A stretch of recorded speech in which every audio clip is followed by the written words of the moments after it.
Hello, everyone. Welcome to our Crip-Tech panel discussion. This is the final event in our discussion series. My name is Janelle Shaw, and I am the Executive Director of Art Accessibility Network Manitoba. I am a white woman in her early 40s with brown curly hair that is half up, half down. I'm wearing round glasses with pink lenses and a gray hoodie. I'd like to begin with a land acknowledgement. AANM is located on Treaty 1 territory, the traditional territory of the Anishinaabe, the Cree, the Asininu, the Dakota, the Dene people, and the homeland of the Red River Métis Nation. We note that Treaty 3 is where Winnipeg receives its water supply and that most of our electricity is taken from Treaty 5. We aim to move forward in solidarity with Indigenous people to address the continued harm perpetuated by colonialism. Disability justice must take into account the experiences of ableism that intersect racism, sexism, ageism, sizeism, queer and transphobia, settler colonialism, and white supremacy. We try to learn from systems of oppression and movements of resistance and how they implicate us. We believe all people have a right to participate in, inform, and lead arts and culture. So before we begin, I would like to remind folks that this panel is being recorded for those unable to attend today. If you don't want to be recorded, please leave your cameras off and or use the chat. Today, for access needs, we have a live transcriber. So I would ask folks to have your microphone muted unless you're speaking. And when you are speaking, just slowly so that they have time to capture your words. Today, I'm very pleased to introduce to you our three amazing panelists. Our first panelist and facilitator of the panel is Erica Jean Lincoln, she, her. Erica Jean's art practice revolves around embodied learning and nonverbal communication.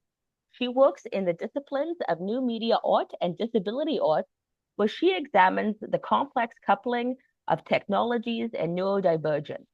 She is a graduate of the University of Manitoba with a BFA and a BA and has participated in exhibitions at the Hall, New York City, Science Gallery, Ireland, Boston's Cyber Arts Gallery, USA, Bauhaus Archive, Germany, and the Winnipeg Art Gallery, Comoyork, Canada. Erica Jean has been invited to residencies where she has collaborated with neuroscientists and software engineers and co-facilitated seminars with disability arts activists and scholars. Welcome, Erica. Our next panelist is Kelly Fritsch. Kelly is an associate professor in the Department of Sociology and Anthropology at Carleton University in Ottawa on unceded Algonquin territory. Her research, teachings, and community contributions are united by a deep commitment to transforming the ableist social relations that structurally exclude and oppress disabled people. She is co-author of We Move Together, a children's book about ableism, accessibility, and disability culture, and co-editor of Disability Injustice, Confronting Criminalization in Canada.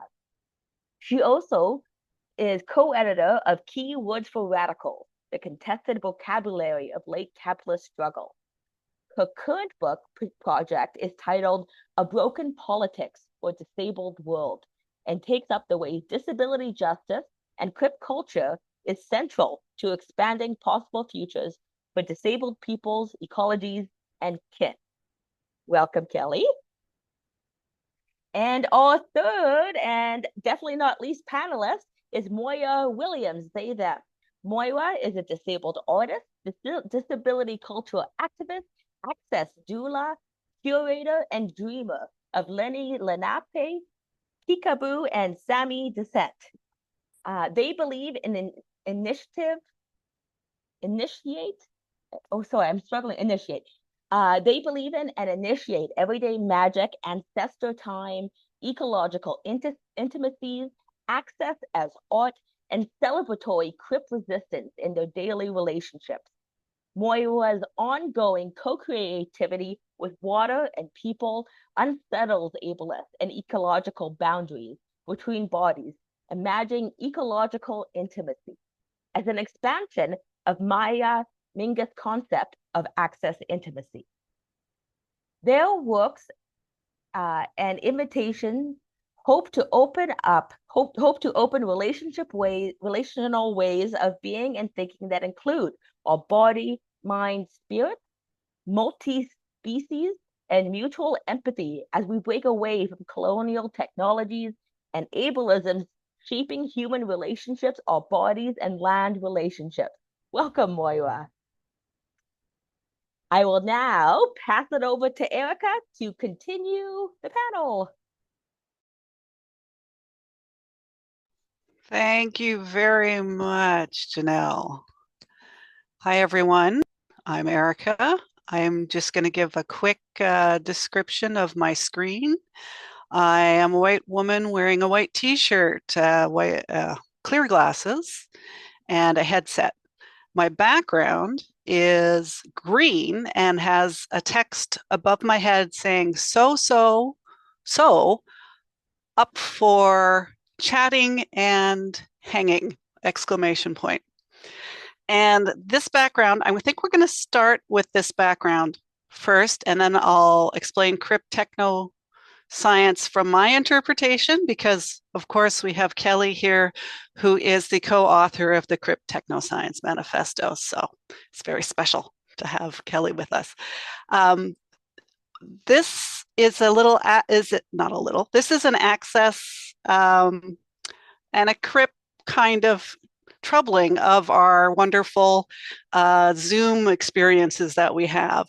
And Moira developed these for these kind of experiences and for sort of signaling how you're feeling in these situations. And so what we're going to do is quickly, I'm going to share the link in the chat, and what you can do is you can go and we can run right through it really fast, or not really fast, but we'll run through it. I'll share my screen and I'll show you if you want to participate with these fun screens. So I'm putting it in the chat. I think I might need help for someone to if there's questions in the chat to sort of help me sort of navigate any kind of questions. I might not be paying attention because I'm going to do the screen. I'm going to share my screen and show. Oh, Janelle's going to help. The chat. Okay. Thank you. Okay, so I'm going to share my screen. So if everyone can see the Google Drive link and you're interested, so I'm going to show what screen. Here we are. So I'm going to share. So you're going to be presented with this screen here of virtual backgrounds. And at the bottom, you're going to see green, red, and yellow. I have green up, and green says that I'm really excited about sharing. Red is I'm feeling a little, shy. Maybe I just want to hang out, but I want to just be a little quieter. And yellow is sort of in between. It's sort of like our stop signs. Stoplights. So what you do is if you hover your mouse over to the right side of your screen, you'll see a download option. And once you download, then you can go into your Zoom. So I'm going to pretend I'm doing red. So I'm going to download. Then I'm going to go into my Zoom. And now I have to change my screen that I'm sharing. Apologies, everybody. How do I change that? Erica? Yep. You might have to stop share and then reshare. Reshare. Thank you very much. Stopping sharing and resharing. Where are we? Here, screen 2. Okay. So how's that? Now you can sort of see the wrong screen. You're seeing everybody's seeing themselves. Hi, we're doing shared it yet, I don't think. Okay, share. And we want, which screen do I want? Oh, it's screen, I can't see it. Eep. So the Zoom has to be opened before you hit the share button, or you can share your entire screen. Okay, I'm going to share my entire screen. Sorry that this is taking longer than I kind of expected it would. Share everything. Screen 1, screen 2, great. Of course, if I have more than one screen going.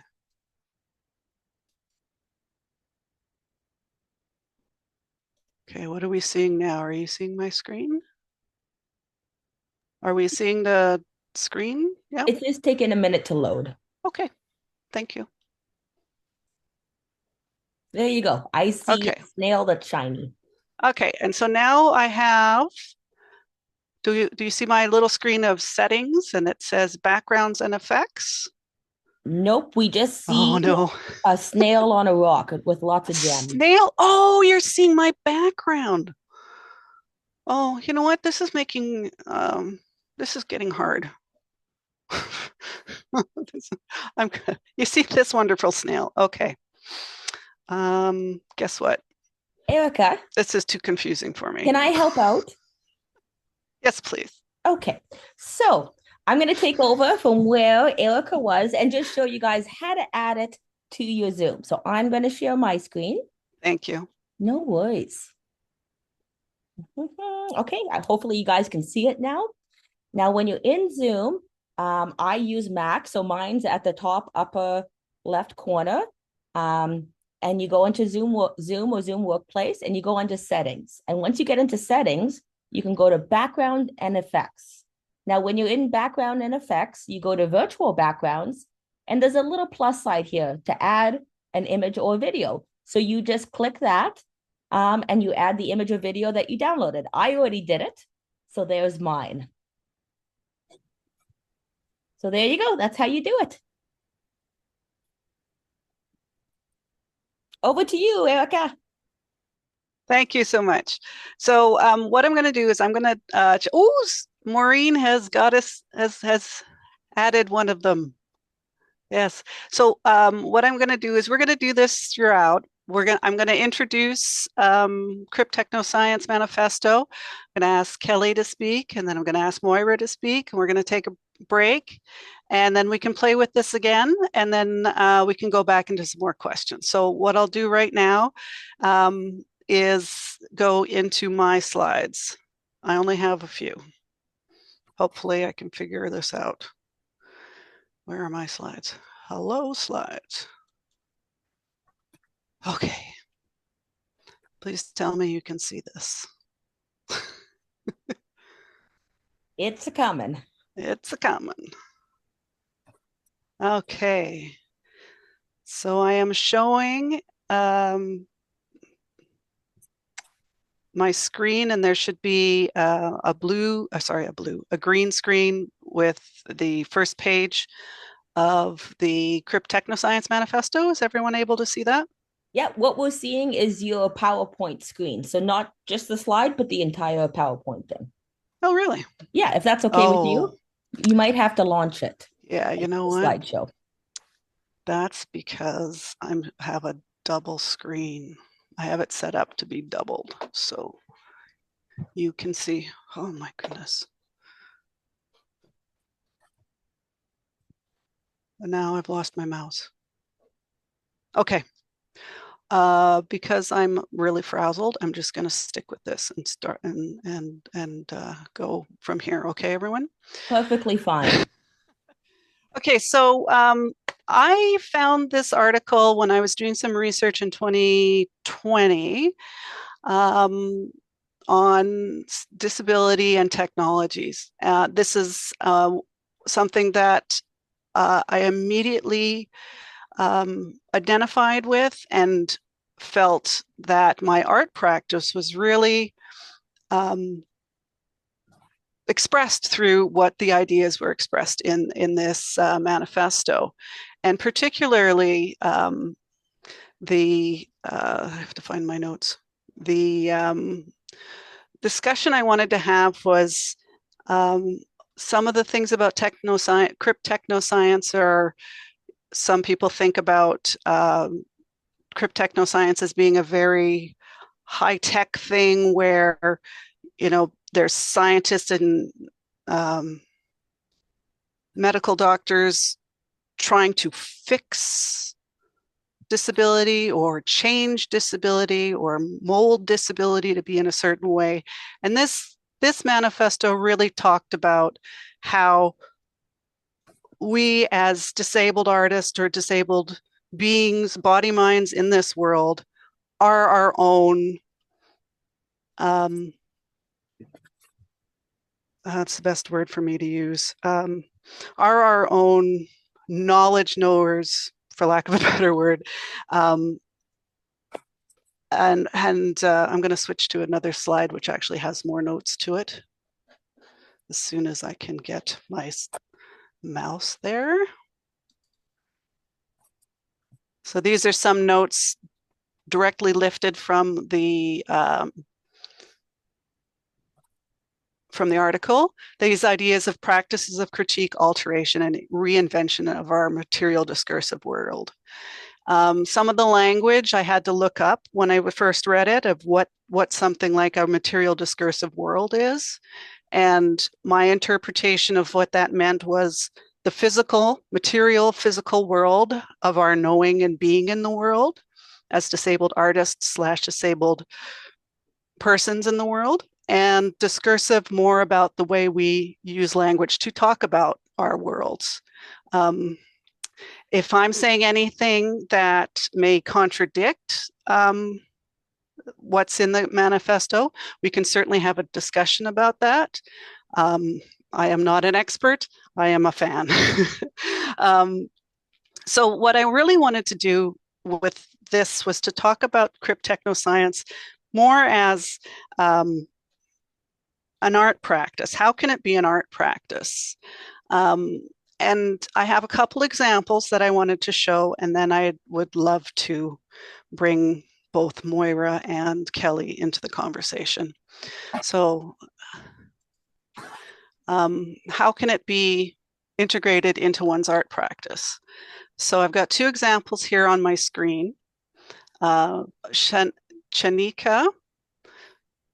Sweatvelas and Ruth Tabin K.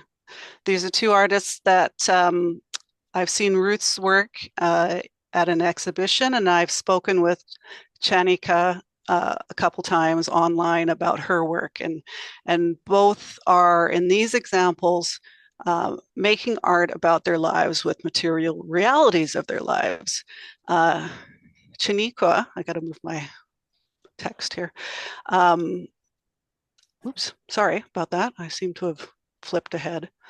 Her interdisciplinary, I've taken this from her website. Her interdisciplinary practice focuses on the diversity of the lived experience of mental health difference and the impact and stigma of inequality and access to care. So for me, this is a cripping of an art practice where she's speaking about her lives and using the material realities of her lives. A lot of her work uses pill bottles and the colors, those pink or orange colors of pill bottles. With Ruth, I saw an example of one of her works in an exhibition at the beginning of this year. And what I found very interesting in her artist statement is that I'll read it out loud and then sort of explain it, is that she adores plastic waste and works hard to eliminate it as much as possible in her life. But at the same time, these plastics that are generated are essential in maintaining her health. This knowledge that plastic, like these, contributes to global warming and therefore destruction of coral reefs conflict with her belief system. So she's really working at sort of coming to terms with this difficulty of the use of plastics and what the use of plastics means in the greater world. These are really, these are questions that people are talking about in larger conversations. But I think as an artist, as a disabled artist, that there's something very specific between a material that keeps you healthy, in her example, but a material that makes at the same time helps or makes disease help. I don't know what the best way to explain it, but I think everybody understands what I'm trying to say. And then now I'm just going to switch to another term or another way of cripping an art practice, a technical thing, is to express different aesthetics of making and doing. And the two examples I have here are, you can see the one image of two people in wheelchairs that are suspended from the ceiling in a green screen. There's a camera that's recording them. They're in movement, and this is Kinetic Light, which is a disability arts ensemble who is made up of Alice Shepard, Laurel Lawson, and Michael Mag. And they are artists who create, design, and perform the work, and their work speaks to and emerges from a disability aesthetics and a disability culture, and is connected to rich traditions and exciting contemporary conversations of disabled artists in all artistic fields. This work is very athletic. This work is groundbreaking, I would say. And the last example I have is Sam Metz. Sam is an artist from the UK, and this example is drawing as stimming. And from their website, my drawings are often very monochromatic. I have a heightened awareness of pattern and contrast. The drawings enact compulsions or tics. In parentheses, involuntary motor movements caused by the Tourette's neurological difference. This gives them a material manifestation through trace. Drawing gives me a release. The shapes seem to reproduce the movements of my tics well. The line as compulsion that makes this evidence, or maybe that's evident. I might have written that down wrong. Okay, so I'm going to stop sharing. And so that's how I've been interpreting cryptechnoscience. It's not sort of in the labs of the scientists. It's not in the medical research places. It's down on the ground in a sense. And Kelly, thank you so much for yours and Amy's work on this. For me, it's just a wonderful thing to have in my brain and in my body brain. One of the things, okay, maybe I should just ask, how am I doing? Okay, Kelly did a project, without my notes. I've asked Kelly to talk about one of the research projects that she's been working. Have you finished the project, or is it continuing? Still working. Okay. And one of the things in the research project is the use of art making as a research tool. And so I really was thinking that this is another kind of cripping of art making and cripping of research. And I would like if you could share with us that. Thank you. Wonderful. Thank you so much, Erica. What a beautiful introduction and presentation. These are really rich examples that you've given us to work with. I'm just really excited to be in conversation with you all about this. I am Kelly Fritsch. I'm a 40-something white lady from Ottawa on Algonquin territory. And I have brown glasses, short hair, and I'm wearing a radish dress. I am going to share my screen. So please let me know when it appears for you.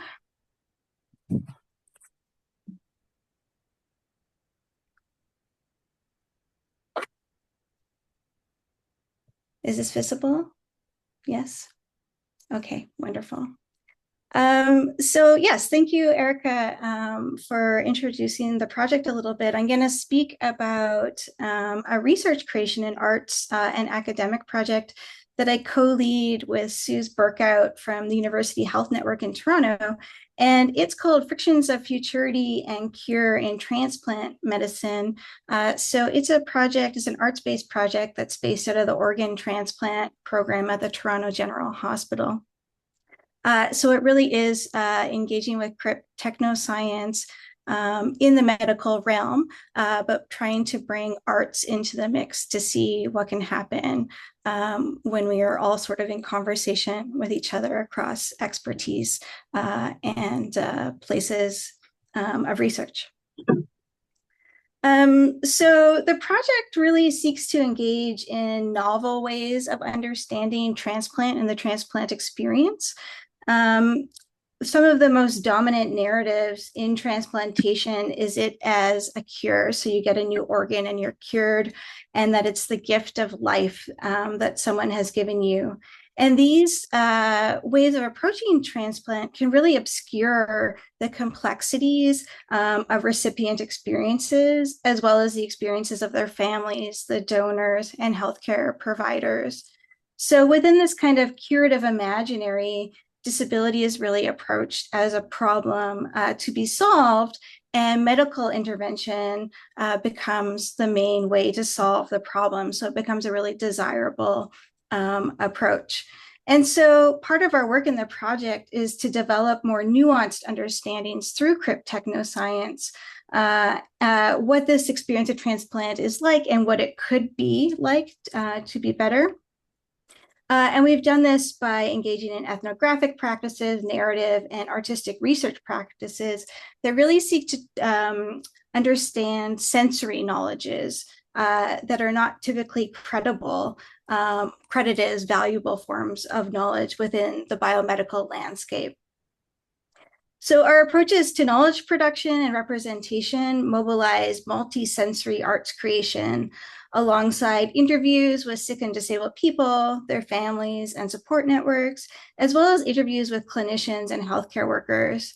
And we also do participant observation in the hospital and at our events, and we engage with theory. And all of this is to better understand transplantation, how people adhere to really complex medical regimens and what their lives are like, and really thinking through what it means to be a survivor, as well as experience organ failure, and how all of these complexities are really interconnected. And so one of the first ways that we engage with arts-based methods in the project has been by hosting a series of funded artist residencies and showcasing their works at Tangled Art and Disability, which is an art gallery in Toronto by and for disabled people and their interlocutors. And so as part of these artist residencies, we've hosted a documentary filmmaker, Fraser Best, who has lived experience of liver transplant. And with our project, he created both a short film and a feature-length documentary about his transplant experience. And so as part of the exhibits of the artists in residence, we have also held public salons that include artist talks, film screenings, and lectures and discussions with scholars, clinicians, community members, and people who have experience with transplant. In addition to the documentary by Fraser, we have also hosted a visual artist, Lucille Atlukin, who during their time with us was on the wait list for kidney transplant and created a series of visual works exploring their experiences. And a few months after their show, Atlukin has since received a kidney transplant and has been documenting that experience. And some of the images that are on this slide are of presenters and discussants at these salon events. Now, to sort of build on the multisensory things that we're trying to get at around transplant, we invited participants at our events to use provided art materials to create their own response to the art and to the lectures and to the discussions that they were witnessing. So people could jot down notes, they could doodle, or they could otherwise express their experiences during the events. And we invited these to be submitted to our team in the form of crowdsourced field notes. Now, typically, a researcher's field notes are their own reflections and insights while they're immersed in their research site, and they're often used in analysis and theory generation and to be shown as evidence in support of an interpretation. So in our case, we are using crowdsourced field notes to collectivize the process of their creation. This changes conventional perspectives on what counts as knowledge, who holds knowledge, and how knowledge is communicated. People who interact with the project are invited to use a wide range of supplies to create expressions. And if they consent, they can contribute their creations to be included in our study data set. And a few examples of these crowdsourced field notes appear on the slide.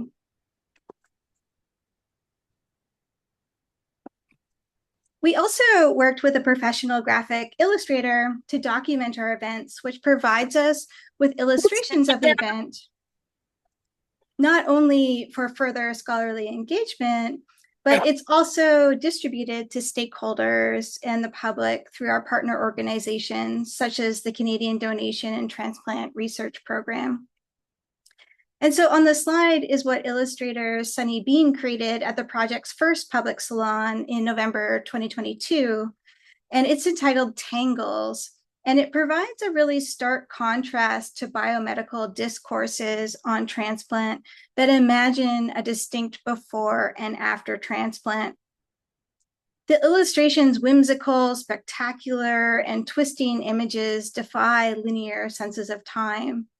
The image includes pools of water and tears that also emerge throughout our research findings, highlighting the grief that often accompanies embodied changes and intense medical events.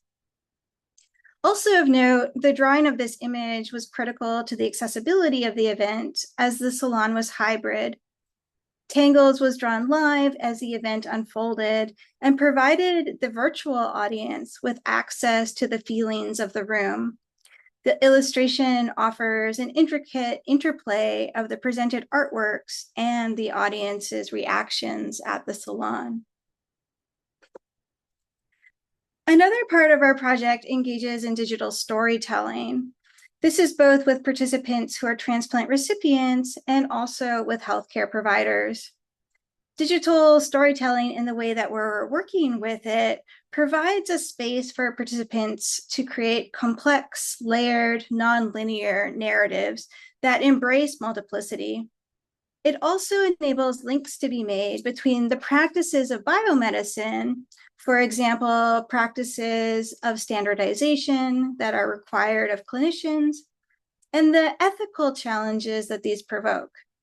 Our storytelling practices use formats that move out of linear narratives with clean resolutions, providing a form that maps onto the very challenges and tensions we are working to explore in the larger project. As we are interested in sensory ethnography and the multisensory, we've also been working across a number of different art-based modalities to better explore the sensory qualities that are less frequently captured in traditional research. In our interviews, we've developed a process where participants create a tinfoil cast of their hand that they then modify using various art supplies. We use this cast as a way to explore their experiences of transplantation. The tinfoil has its own properties, its own capacities, tied to its materiality. Some participants hated it. Others were delighted by its combination of brittleness and suppleness, and the way it did and did not mold to one's hand. On the slide, there are two of these casts pictured. The cast enables participants to express aspects of their experience that has mostly remained unspoken. Distress is frequently part of the milieu of transplantation that sits within and extends beyond hospital walls. Yet anger and the ability to dwell on loss do not often have space within transplantation. Our participants offered reflections on this as they found themselves ripping, crumpling, tearing apart their casts and modifying them with materials that pierced even as much as they might have a softness to them. In another instance, we've been working with a sound artist and a field recorder to explore the sonic experiences in transplantation. We recorded across a series of acute care spaces, such as the transplant ward pictured on the slide, as well as the intensive care unit. And we also recorded the mundane quotidian spaces of transplant, such as the hallway, the elevator bank, the atrium, where patients and families might meet if someone is well enough to move from their hospital bed. The developing soundscape has helped our project team become attuned to sensory experiences that are simultaneously dulled and sonically overwhelming within a single acute care transplant setting. For example, the rhythmic swoosh of a pump has electromagnetic frequencies that are sometimes in harmony with one another and sometimes not. Some transplant recipients will be attached to multiple pumps at any given time for fluids, for medications, to maintain arterial pressures, to take over the circulatory and oxygenation functions of the heart and lungs. These same sonic experiences would undergo a kind of transmutation, becoming embodied as forms of delirium, confusion, terrifying fever dreams of people as they metabolize steroids and other immunosuppressants, and as the choreography of microbes, proteins, and antibiotics unfolded at a tissue level.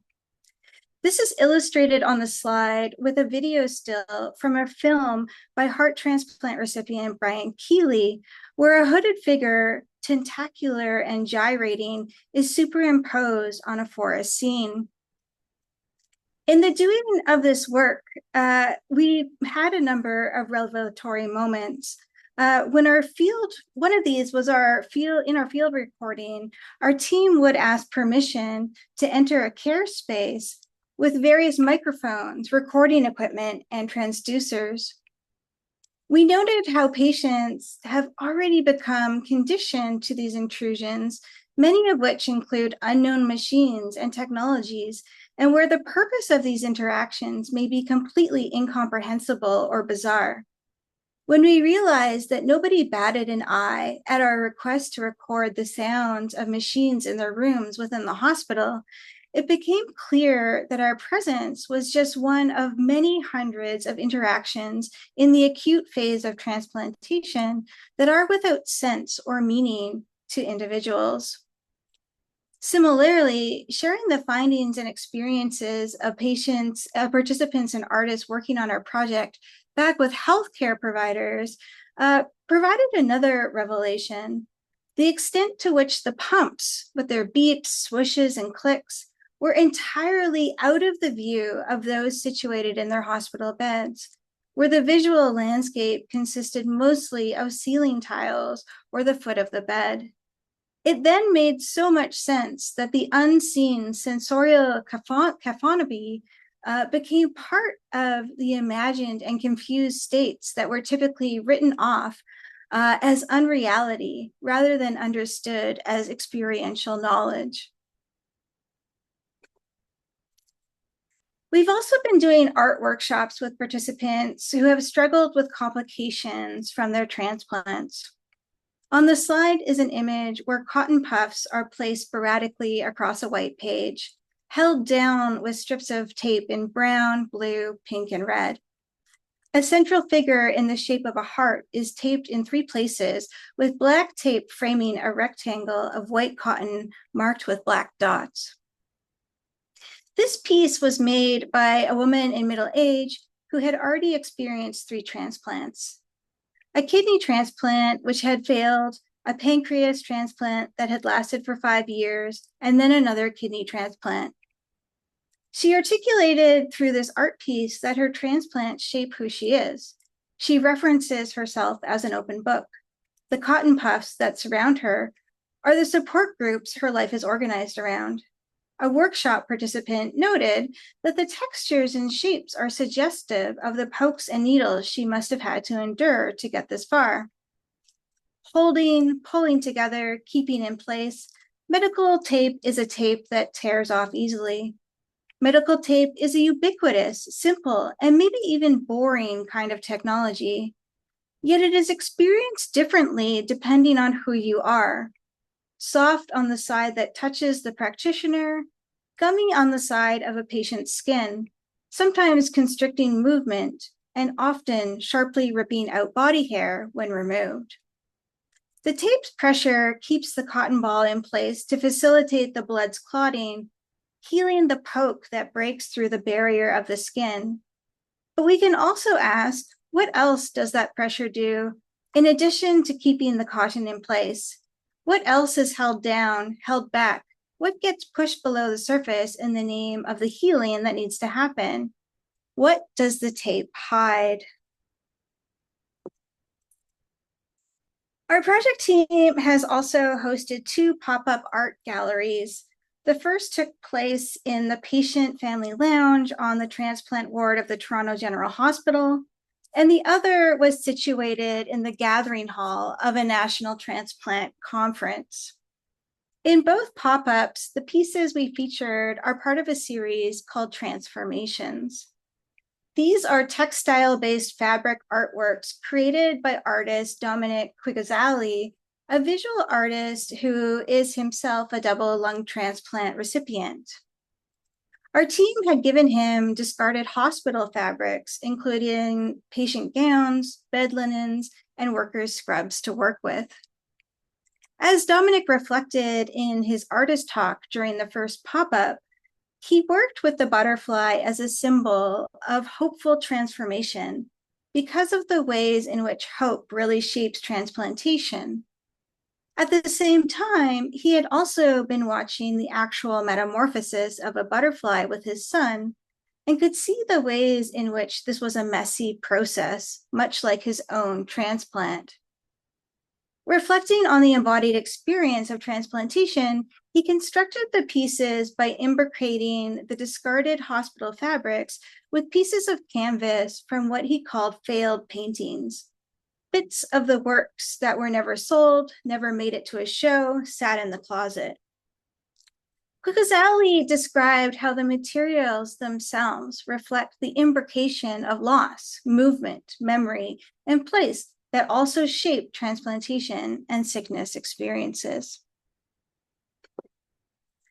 So these are just a few quick snapshots of many of the different ways we're seeking to curate sensory knowing in transplant through a Crip-technoscience orientation. These practices embody new approaches to the production and representation of knowledge. They are deeply rooted in accessibility, and they open up new ways to imagine transplant's multiplicities. Holding the proliferation of transplant technologies alongside Crip-technoscience and disability arts offers a space for thinking through the ableist exclusions in the imaginaries formed in relation to biomedical technoscience, as well as the potential that can be brought about through the recognition and inclusion of Crip expertise, disability culture, and anti-assimilist methodologies. Thanks so much for listening. Thank you very much, Kelly. Thank you. Okay, what I would like to do now is introduce Moira. Moira Williams is a curator and a disability activist and a doula, access doula, and a friend. One of the things that I was thinking about Moira in the Crip-Tech was this example that we have here that I have in my background. Unfortunately, I'm so frazzled that I'm I'm unable to navigate it myself right now. But I wanted you to talk about Erica. Yep. So just before we get into that, well, just about halfway through, so it might be a good time just to take a quick 10-minute break so folks can get a new coffee, a tea, run to the washroom, if that's okay with everyone. Yes, that's Perfect. wonderful. Okay, Okay, so what great. time should we come back? Well, it's 10 to 8 Okay, Winnipeg time. So let's come back at 8 okay, and then we'll get going again. wonderful. Okay, everybody, see you in 10. Thanks. All right. Thank you, everyone, for joining us in the 10-minute break. And hopefully, we're all refreshed. And I'll pass it on over to Erica to take off where she left off. Thank you, Janelle. Hello, everyone again. Everyone's had bio breaks and filled up with water again for the next bio break that we'll have afterwards. Okay, well, I kind of want to again, I'll start again. I'll introduce Moira again. And one of the things I would like Moira to talk about is sort of the multiple ways that she provides access as a curator. Erica, can I just correct you? It's they, them. Oh, sorry, Moira. I feel bad. I'm sorry. Moira's work as a curator and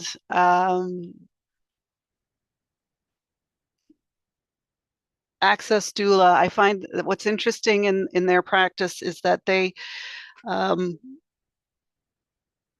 find multiple ways to have multiple methods of access in curating work. And also, I would like also Moira to speak about the Root Division exhibition. You did Crip-Ecologies, Unfurling Expanded Environments. Before you speak, Moira, I would just like to mention that in the chat, Moira has provided us with a text-based document that we can all download from and follow along with while they're talking. And I will leave it to you, Moira. Take it away. Hi, everybody. My name's Moira again. Thank you so much, Erica. And I'm going to do an image description first, but one thing I always want to say about anything for me about working with folks with disabilities, being in community with disabled folks, is I always feel that that grace is really important. To support one another. And that's the thing, and abundance, and grace for me is part of abundance and joy. But yeah, thank you. So again, my name is Moira. I have long dark hair. It's layered. I have some bangs in the front. I have a long face. I have dark blue eyes that are almost black. I have big, like aviator glasses on that are kind of round and square at the same time, and a metal color, like a bronze color. I am a light-skinned Lenape, Kickapoo, and Sami person. I am wearing a bright green shirt that is actually the shirt that inspired some of the green in the virtual participation card that Erica has behind her. And what else? I think that's it. For an image description, behind me is a white room there's 2 doors I think you can see that have brass colored knobs, and there's a door right by me to the right. And behind my right shoulder, there's a mirror and some of my artwork hanging there and a tall table. Yeah, so I recently, I guess in the way of speaking curatorially, I co-created a show called Ecologies, Unfurling Expanded Ecologies with Jeremiah Barber, who is a disability ally, not a disabled person. And we had met at a residency, and he was really interested in learning more about being an ally, a disability ally. And so we started reading, like I recommended stuff, and we had like our own reading group. And that was fun. Talked about stuff, I introduced him to people.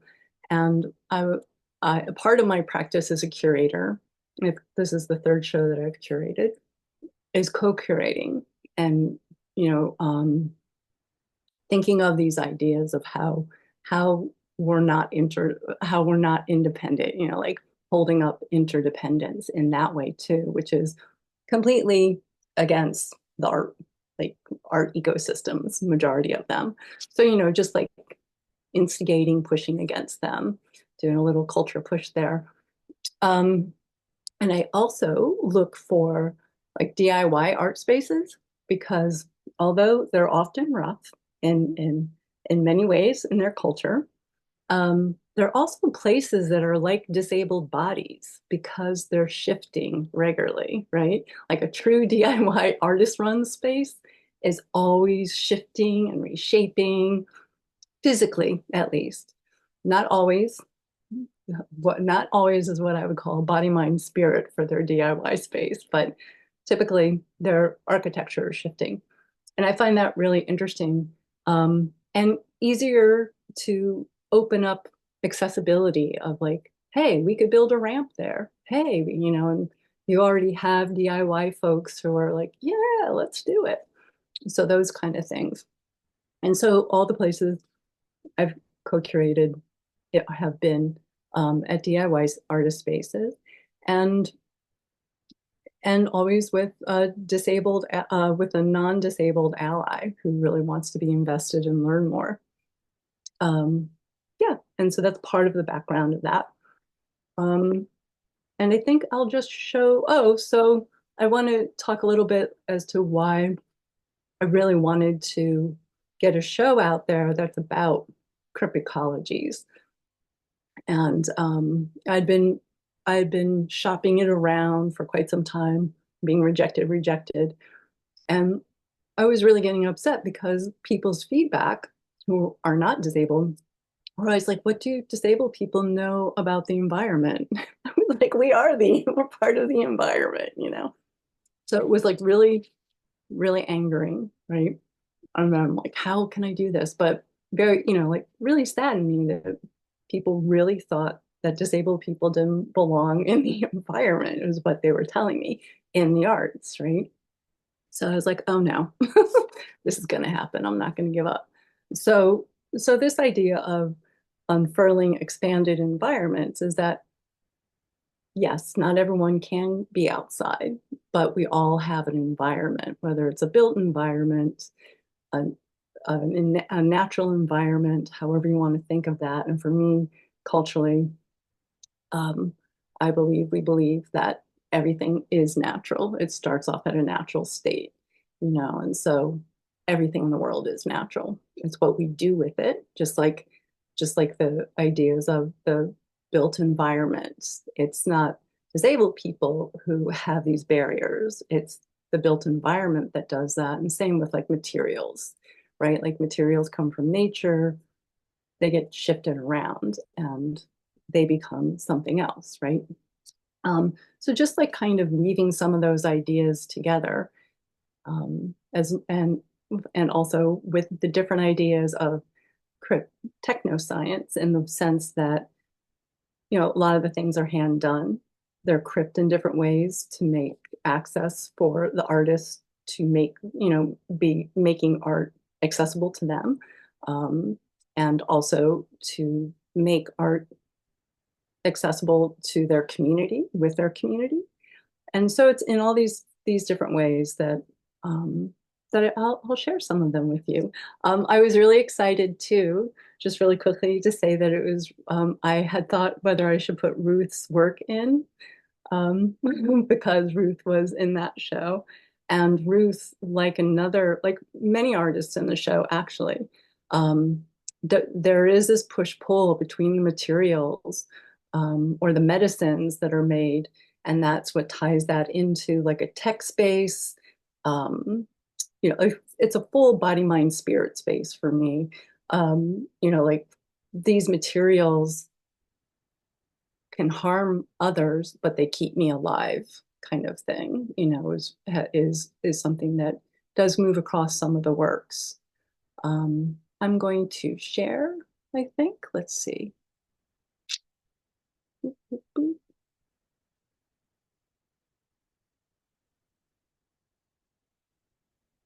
we go. Okay. I think, yeah. Okay. Just to let you know, I'm clunky with PowerPoints, but I put one together for y'all. All right, so I think I'll just share my desktop. I'll just do that. And then can everyone see the PowerPoint? It should say Crip-Ecologies. Oh, thanks. Thank you, everybody. So yeah, let me make sure I have it going. Yeah. Thanks for your patience, everybody. So Crip-Ecologies, this is our show logo, and we came about it. As you can see, it's multiple different letters. And then there's one artist who's actually here, Alexa, who so generously made the unfurling expanded environments for us. And I blurred it out a little bit. But this is a collectively made logo or, title. And how we did this is we invited the participating artists and the artist who came to this workshop called Accessibility Affirmations Workshop. And what we did is earlier, as Kelly had mentioned about language, like how do we crip language, or how do we think of language, or how do we even own our own language about our bodies and the way we feel, or the way we might not feel, like all these different ways. So that's essentially what the workshop was about, was like thinking about the joys of accessibility, what is accessibility, the frustrations of it, what are the words, what are the images or gestures. It wasn't just a word that someone had to come up with. It was like working and supporting all the different ways people communicate. And then whatever image that people came up with, we risographed them for everyone. So everyone got multiples of those. And then we invited people, and then some of them became part of our title. And then we invited people to, if they wanted to, there was no pressure, they could share their images, and we would put it on this beautiful wooden shelf right here with everybody's name on it. People got credit in the show. And there were multiples and people could take them home. And it was super sweet because some of the artists who did that, who didn't get into the show, because that was the other thing that was super sweet, is that many of the people who didn't get into the show came to all the events, were there, and they did have their, ultimately they were in the show because they had some of their risographs in there, but they were like collecting autographs from everyone on their risographs. It was so great. It was such a great community experience. And in this image is, we partnered with the Lighthouse, who is a well-known across the US. I don't know about in Canada, but it's an incredible facility for people with low sight and blindness that has incredible workshops and how to ease into losing sight and all those kind of things. And the artist with the guide dog in the center of the photo is in the show, and they led a tactile experience workshop, which was really great. But Maya is the artist. Maya is holding a tactile print done by another artist, Megan Bent, who's in the show, who is part of the workshop, who made the piece as a tactile piece as well. So that's the entrance of the gallery. And then over to the right side of the slide, that shows that shelving space as well, but with the multiple kinds of seatings, which we had throughout. We made sure, I don't like to sit on a hard seat. I don't think many people do. So I made a bunch of these felt covered pieces with nice stuffing in them so people could do that, or you could hold them, or you could put them on the floor and sit. So we had those kind of things for like that access care, This is the artist Megan Bent, who did the tactile piece that Maya was holding. There is another tactile piece here to the left of her work. These are two images that are part of a triptych. So there's two images that are framed. The one on the left is small. The one on the right is larger. They're both the same images. One is a chlorophyll print. The one on the right, the larger one, is a chlorophyll print of a checkered prayer plant. It's one of its leaves. And the shadow that we see on that, which is just like a grid, and it almost looks like a slug coming out from the left, is a I love you in ASL. And I wanted to point out, I want to go back really quickly.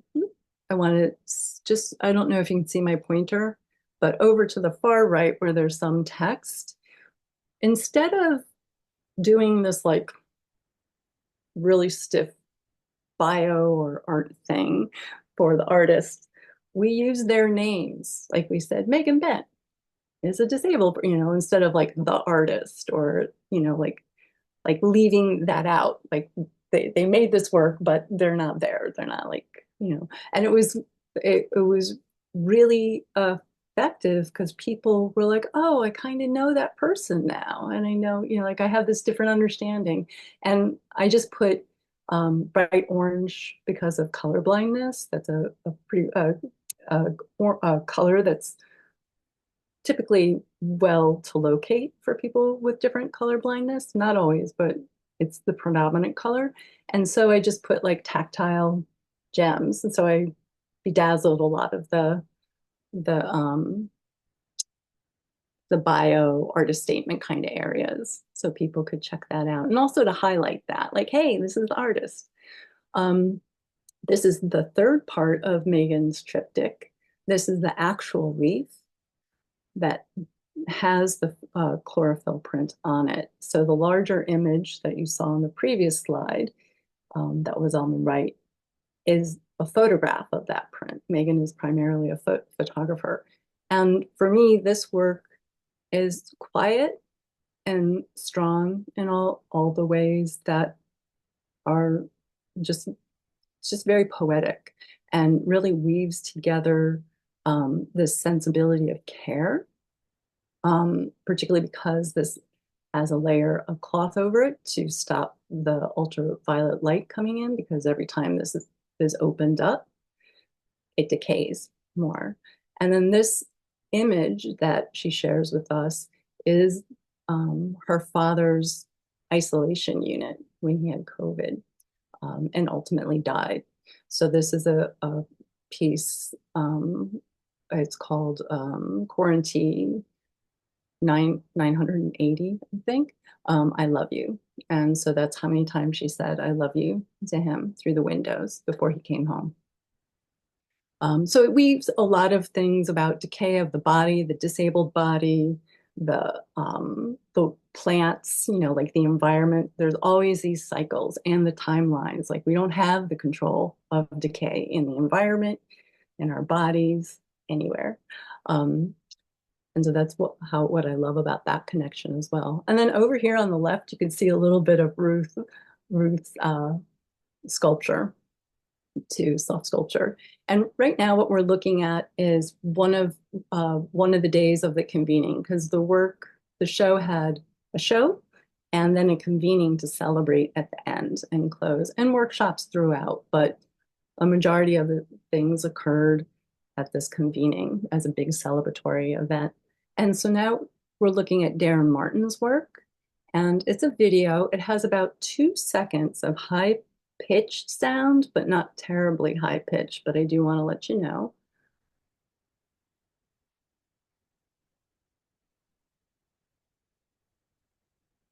Should we be hearing the sound right now? Oh, you're not? No. So what might have happened when you hit share, when you first hit share, there's a couple of boxes that you can click on that say optimize for sound, share sound. So you might want to stop share you share and click those boxes. Okay, thanks. I should have remembered that because Alexa taught me that. So stop share. Oh, here we go. And then, I'm sorry, where do I go to do that?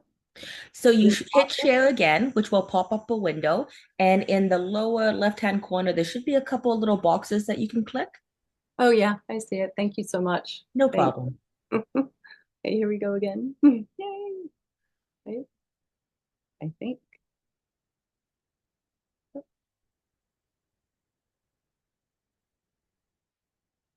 There we go. All right. Here we go. I'll just start from the beginning.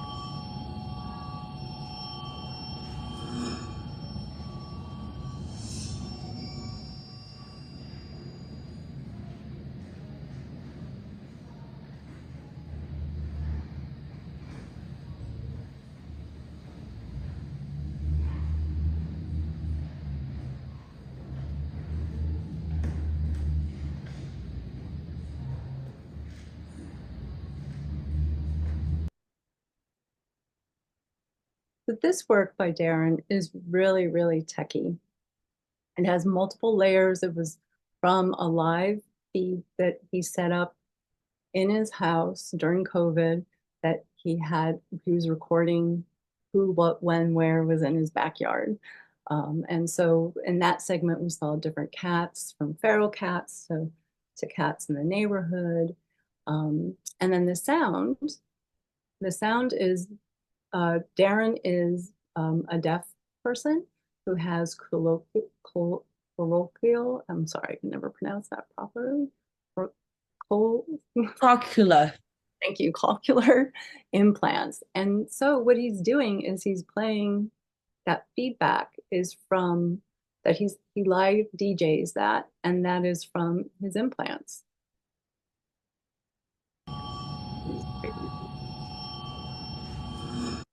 Just so you get a second bit of the sound there. And then this is Lisa Dorian's work. She is a teaching artist and a painter. This is one of 13 paintings here. She is intellectually disabled and teaches intellectually disabled artists to professionalism as her job. And so this beautiful piece is also another quiet piece in many ways. It's very ritualistic. This is one of an entire series of waxing, waning, full moons, there's a whole series of the moon in every way, from full to no moon. And what she's doing here is she has a shirt that's a favorite shirt from, it's a vintage shirt, it's polyester, and it has what she always thought were moons. And people would argue with her, so it has this kind of thing going on with it, which is quite lovely. And she folds it and unfolds it and folds it and unfolds it. And one day she was like, oh, this is the moon that I'm making. So she started painting them and set them up as still lives.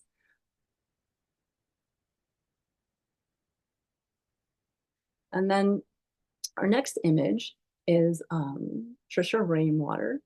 And this piece, and I'm very, very, very interested in supporting more Indigenous disabled folks in the arts, disability arts, and different languages as well.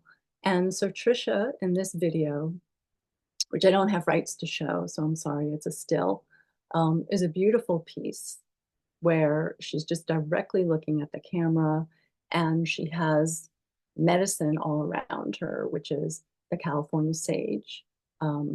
She's Choctaw, and she's trying to learn her native language, although she was never someone who was allowed to be living on the residency, so doesn't have those kind of traditions, cultural connections of language. And she's speaking to her grandmother who also has the same disability as she does. And she's a passed on ancestor, and she's just repeatedly saying, "Grandmother, you deserve healing." And then Anuj Larvidad is, I love this piece. I love all the work, but this piece is really, really fun to me and very serious. It's very much, it connects directly to Ruth's work about the things that we need to survive and how criticized we often are, you know, particularly with the plastic straw kind of thing, that we need to survive. We need these things, right? And so Anuj is a queer Crip, and Anuj uptakes this eco porn kind of thing that's going on, and made a movie poster, and the movie is called Love Simeon, and there's an audio piece to it that he didn't want me to share because he's shifting it, so I apologize for that, but I don't want to disrupt someone's creativity or, you know, boundaries or desires. But the work is about how for HIV meds, the beginning point was Puerto Rican women and then moved on to simian monkeys. And he also did a workshop during the convening about that. That was a fabulous movie, but there was no movie. We had to act it out, which is really fantastic. And then on the right, there are two close-ups of it. He also puts lichen and scobies on there, which are kombucha scobies. And then this is M. Elio's work, who is in California and had been living in an RV with their mother for quite some time and may still be there, but her mother lives in RV. Because of the lack of housing there. And sometimes due to M's disability, they cannot get outdoors at all. And the best they can do is look out a window or they often make these drawings and ask their mother to pin it on a plant so they can take a photo. So this is a process work, which is super fun because M starts with a drawing and then draws and draws layers, takes a photo of the drawing, usually within their laptop or computer or with an iPhone, you know, like just a just a photo within the frame, a screenshot, and then draws on it again and again and again, and then finally takes a portrait of it somewhere that has connections to them as like this in-between spot of what nature is for them, often using shapes like different kind of scientific images or imagined or dreamed up scientific or tech images, and clusters. Like over on the left, there's like the bottom image that you can kind of see their thumb holding up almost looks like gems or crystals, right? And then some plants it looks like, but there are these things that they imagine because they have not really been able to be outdoors that often. And then, so what we did is we invited people to make and play with these and make their own if they wanted to and share them with M. And so there was this like call and response thing going back and forth that was super fun. And so on the right side where there's like a long poster, a very colorful poster hung up by string, those are some of the images that M has made. And then some of the images that people have actually taken their images, M's images, and drawn on top of them and taken them into photo, take them out somewhere else for a photo. So it's very fun and very like call and release and call and response, and also this idea of layering and process and blurring these ideas of who owns work, how do we share work, and you know, building like this kind of conversation between community. And then this piece is a tactile piece by Asaph, and it's called Rubble Grid. And these are found pieces right around the neighborhood in San Francisco where Root Division is located. And so Asaph invites people to touch the different elements that are on top of here. And it's set up kind of like you would set up a chess game or a checker game or anything like that. And you can stack and play with them.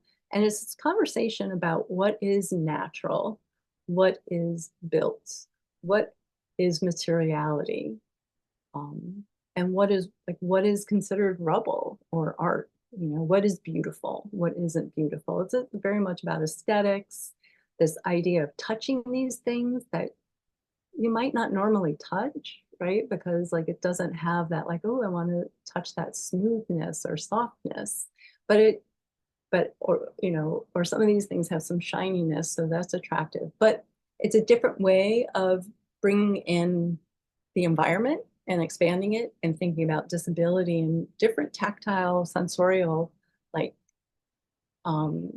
desires for different folks too, between color, texture, sound. There's styrofoam there. The sound, people would come in and squish that for the sound. And just, it would move around quite often, which was quite wonderful. And then this piece is Alexa Dex's piece. And it is, I'm going to look up the name. Sorry, Alexa, I don't remember it. It's at the end of the evening for me. Unless you want to unmute and tell everyone what the title is of your work. Hi, this is Alexa Texas speaking. Yes, it was called Crafting and Casting a Crip song spell for our resonant bodies and Crip ecologies. Thank you, Alexa.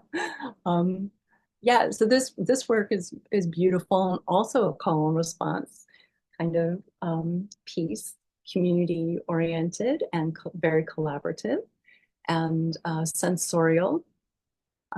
Particularly in the gallery where we invited people to go back into the stim tents, grab things that were all like textury or things that they had, pretty much anything that they wanted to experiment with making a sound. And so what we see here in this image is, and it has, I'm going to play the video. This is a short video. You can see all of, well, not all, but most of Lisa's paintings about the moon unfolding.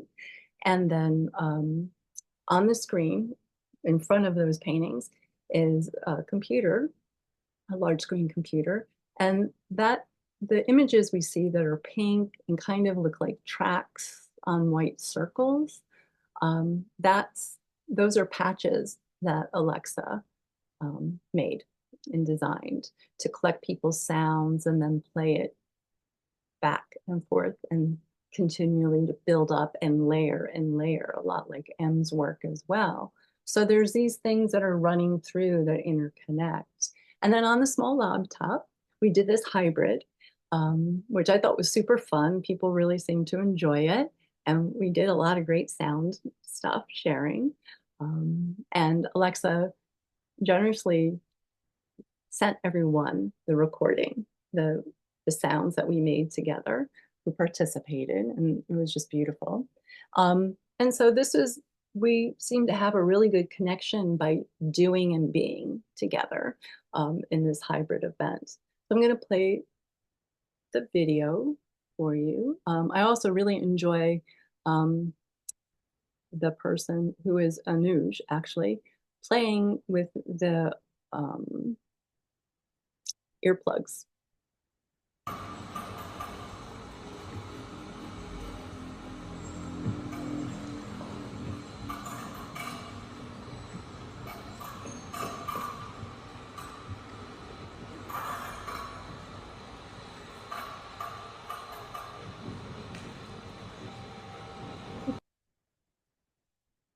And then that sound goes in there and comes back. And I think it's really, we were hearing, the reason I wanted to share that video, because I think it really gives us the sensorial experience of what's going on. You know, like we can hear that if we're hearing located, but you can also visualize it, the way the patch moves, which I think is a really beautiful access support for us that Alexa put in with her patches. So thank you, Alexa. And then these are some images from the Invoking Aqueous Ancestors stim and chill tent that was back in the back area of the show.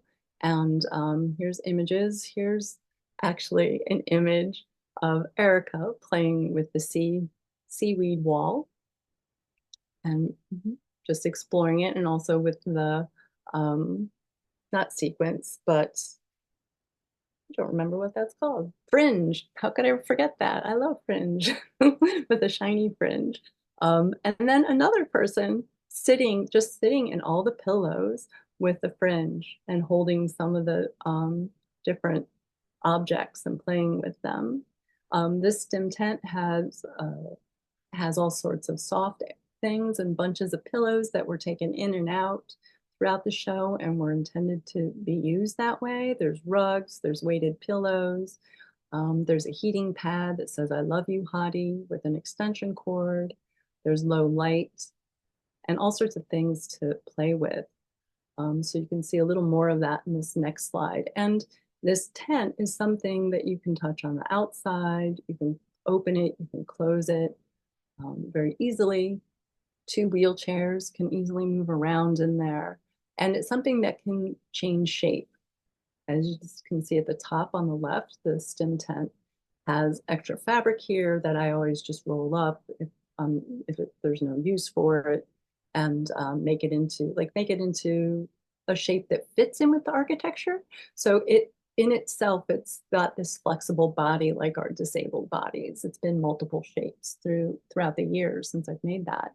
But one of the things that I always love to do with this is make it sexy with some bling in there, and also playful, which I think is, I love to invoke play with people, but also just this joy of all these textures, and also like, we're sexy, And then here's Erica actually playing with the ceiling, which on top I threw a bunch of lace and string and things like that to look like squid or seaweed or algae. And there are like padded sticks that you could hit the ceiling with and make a move, or you could jump up if you could, or you could ask people to move the seaweed around for you. And then this piece is Cynthia Ling Lee's work called Moss Time, Crip Time. We commissioned this piece. We commissioned a few pieces. And Cynthia is working is a dancer. We supported a lot of Crip dancers in this show, which was exciting. Cynthia is playing with text, the use of text and sound and slow movement in this really beautiful, beautiful video. And we showed this also as a hybrid. This is part of our convening, as was Alexa's work. And we showed this super large and invited people to move with the 3 dance films that we showed. And people moved in their chairs. They got up and danced, all sorts of things. It was quite beautiful, and another way to think of access. And then along with Cynthia's dance film, Cynthia had commissioned this gorgeous, you can see it on the left, on a table with a black tablecloth, this gorgeous costume that looks like moss that the person who designed it for them like really got moss. It's very beautiful. And Cynthia brought it in for us to touch, and we showed people online and kind of shared how it felt and all those kind of things, which was super fun. It's a gorgeous piece, and that was really generous. And I was so excited when Cynthia brought that in. And then the person who's standing there is Kata Gomes, who was and is Ramaytush elder. And we invited Kata to come in and open our show with any kind of song that she felt was welcoming after she came in and walked the show. She is also disabled. She walked the show, met all the artists that were there physically, and picked a song for the opening and the words and all those things. So very much about being in relationship with all of us and being in the space and relationship with the work. and then did a beautiful, like came in throughout the show to like center us at times and hold us. And we did that with her as well. And then a closing. This is our closing song. So I will play that for y'all.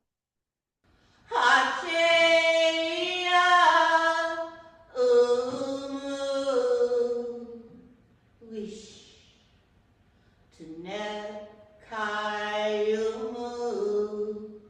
at the edge of the ocean. Thank you all for coming. And thank you, everyone. That's also just to let y'all know, Kata is using elderberry, which I learned from Kata, that's a plant that the Ramaytush use as an instrument, but also the Lenape and Algonquin people do too. So that was really exciting, considering that's part of my culture. So thank you, everyone. Thank you, Moira. Thank you. So I guess, does anyone, before I say anything, does anyone have any questions for either Kelly or Moira? Comments? Either Moira or Kelly would like to respond to each other, or I'll open the floor to anyone who would like to say something. Well, I'd just like to say thank you both, well, and all three of you for your presentations. They were very, very interesting. Learned a lot, have a lot of new names that I need to look up and start checking out the artwork. So very excited, and thank you for sharing all that really great info. Thank you, Janelle. Anyone else?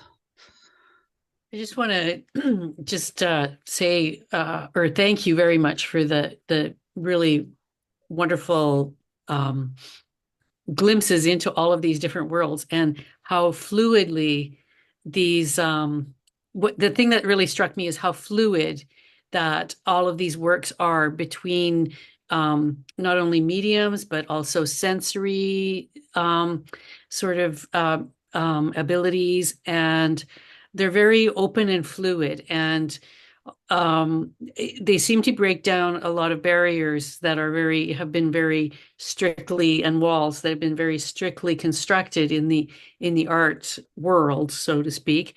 And I just think that is really wonderful, and I'm excited to see that and learn more about that. And I don't know if there's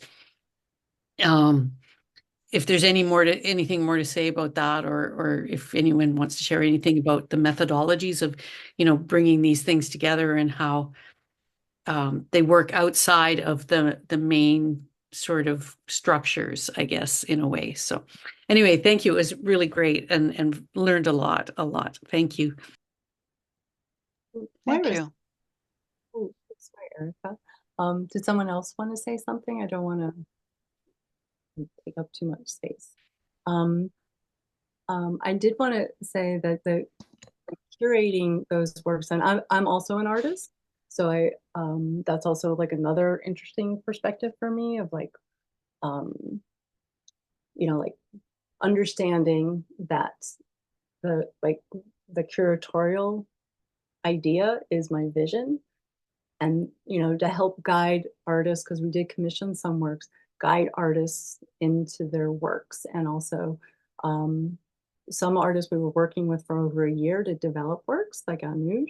And there's a lot of behind the scenes stuff that goes on with keeping in touch regularly, knowing who, coming to know, and working, like we did a whole process with people we commissioned about how we're going to check in. What are your access needs? What do you need us to do? And I'm in New York and the show is in California, but it all worked out well, and people were in different parts of California too, because it was predominantly funded for people in artists in California.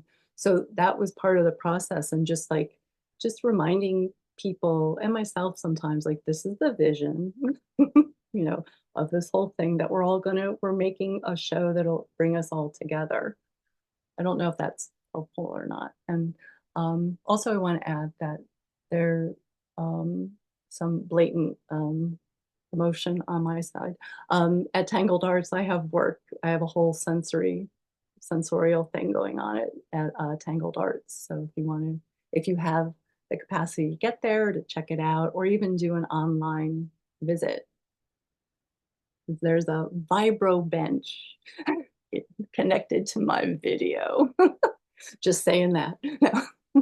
Thanks, everyone. We're out.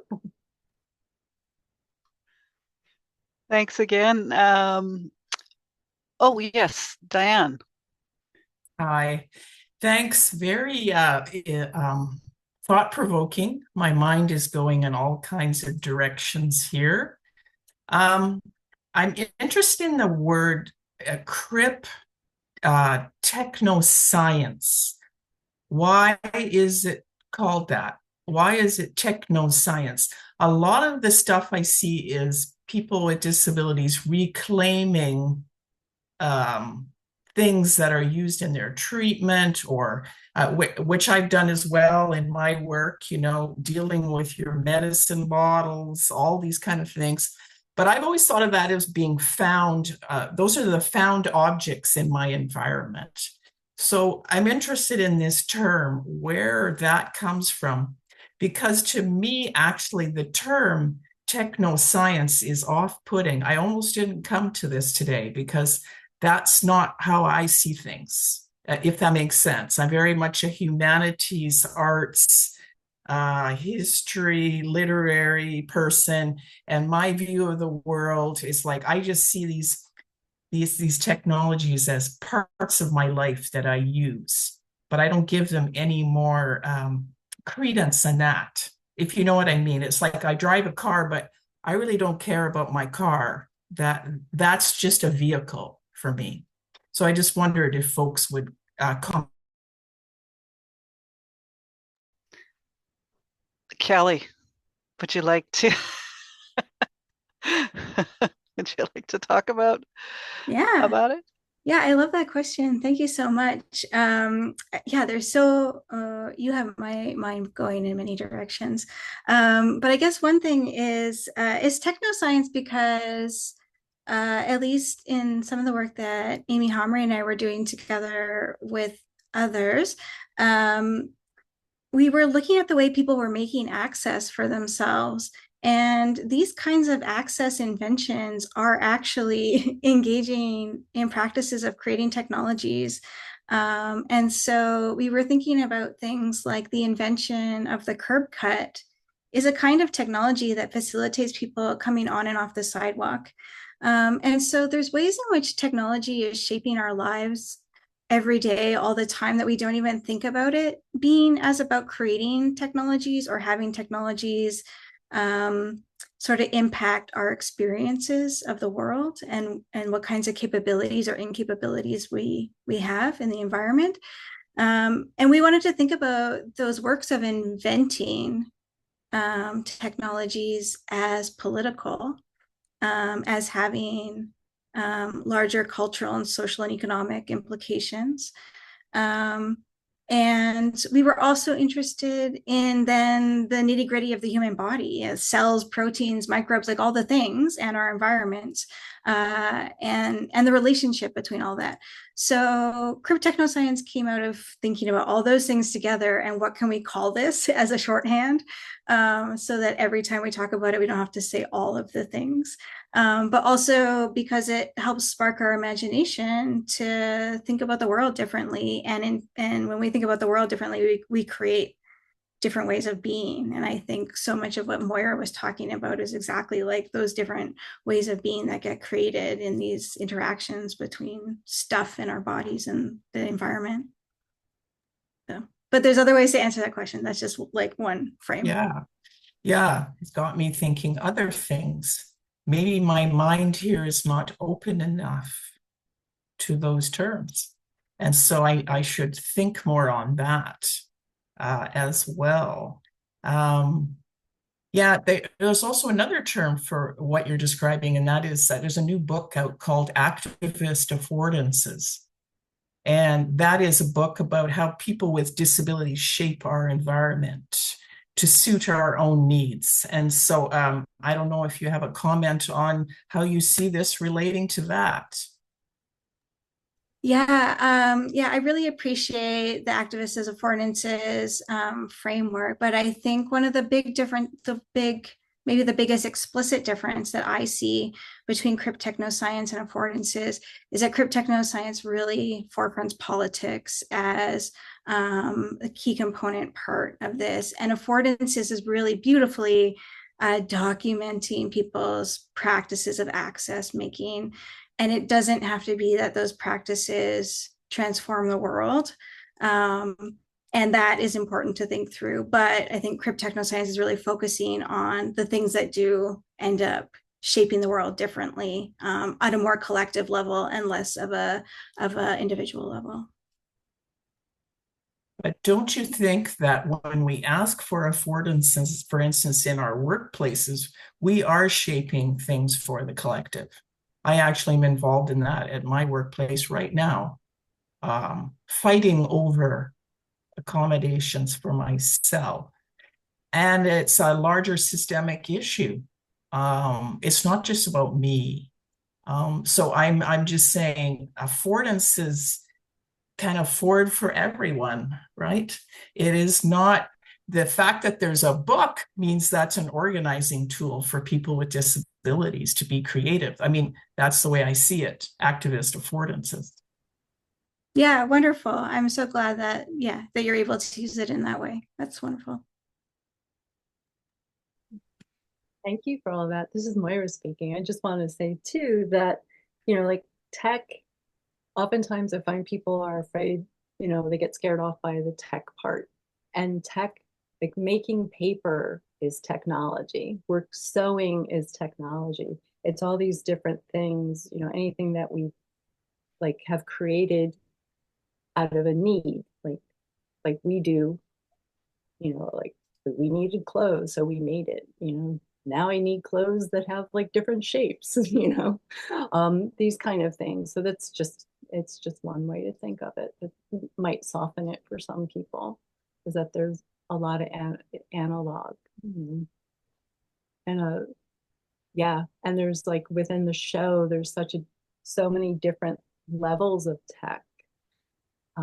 That was so beautiful to see, like in my brain, in my vision, in my mind, like what it was going to look like. And it was harmonizing, all together. But to see it all come there and be like, wow, you are all in conversation, like really in conversation with one another, which is really beautiful. And talking about, the political Crip-Tech to even, like, I don't want to say even, but like the softness of some of the works. Like Trisha Rainwater's work is so soft and beautiful, but it's not at all. It's really hard and political and sharp, but has all this meaningfulness too.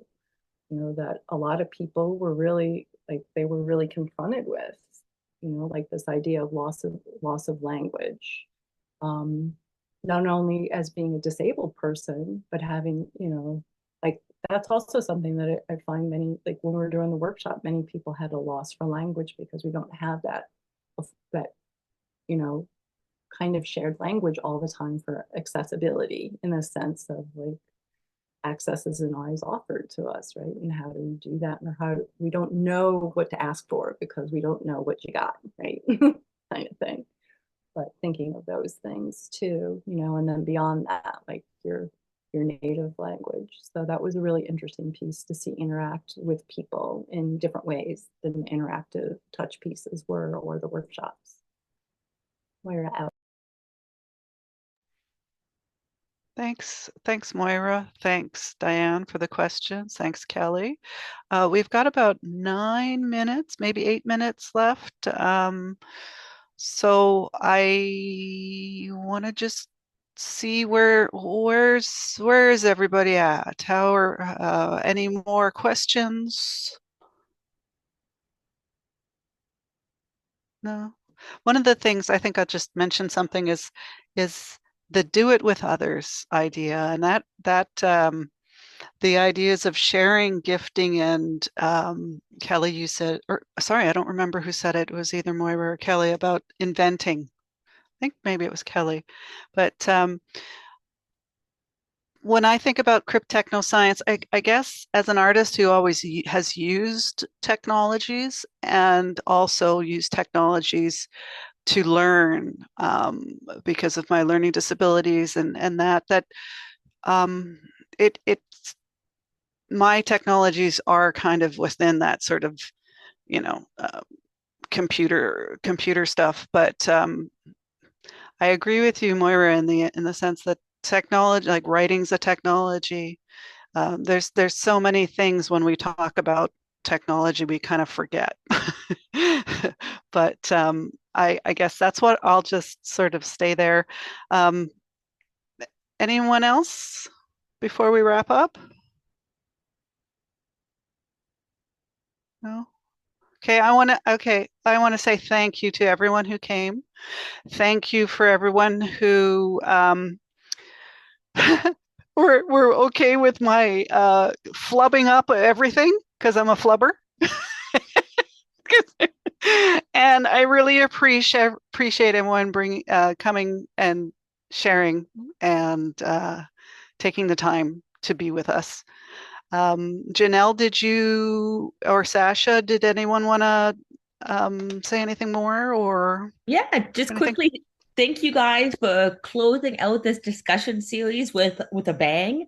We're hoping to continue these in the future. I think there's been a really great response for it. And thank you, ladies. It was just fabulous. And I think everyone who attended this has so much research to do now. I know I have a list. So thank you so much.